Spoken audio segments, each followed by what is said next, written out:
Welcome back to the application of tone part 2. Now, as you can see, we have our different gradients of tone up here, which is what we did the last time. And we're going to use these gradients and try and apply them to a shape to create a form. As you can see, up in the right hand corner, we have our object. And the material of the object looks like it might be some kind of hard plastic, which has a slight shine to it and is very smooth and solid.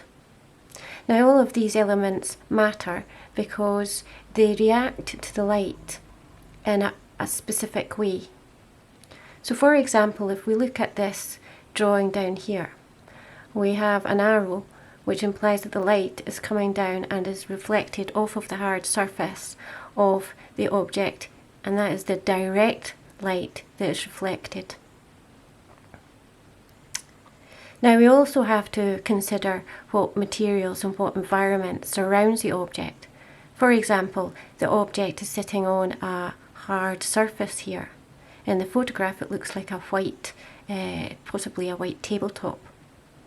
Now, because that tabletop is light and it's white, it will also reflect off of the hard, smooth surface of the object. So in certain areas, our tone has to be light and reflected as it's reflected into the object. For example, here, it's slightly lighter than in the middle.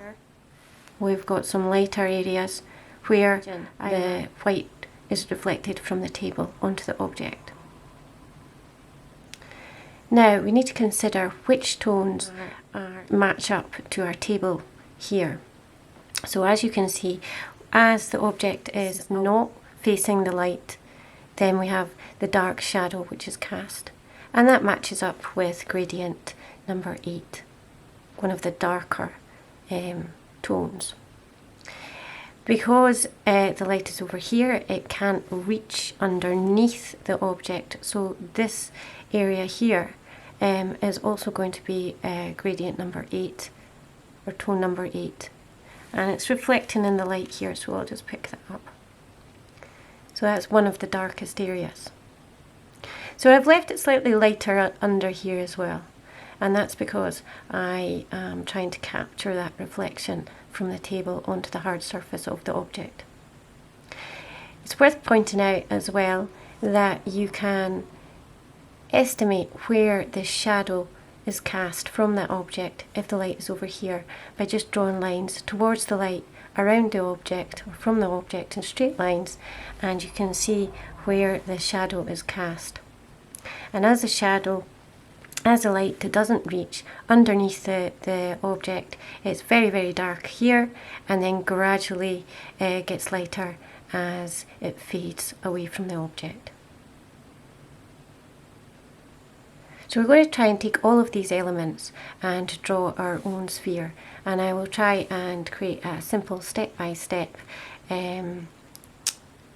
example for you to follow.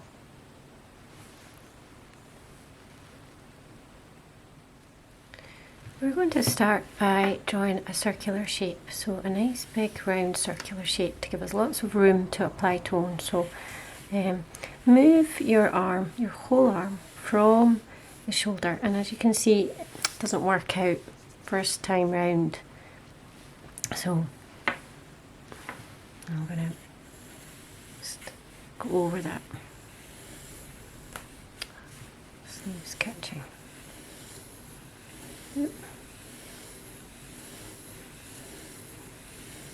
Okay, and you can see there are lines all over the place. It's all very wonky. So what I'm going to do now is try and choose the best line and pivot my hand from the wrist so I get a nice curved shape.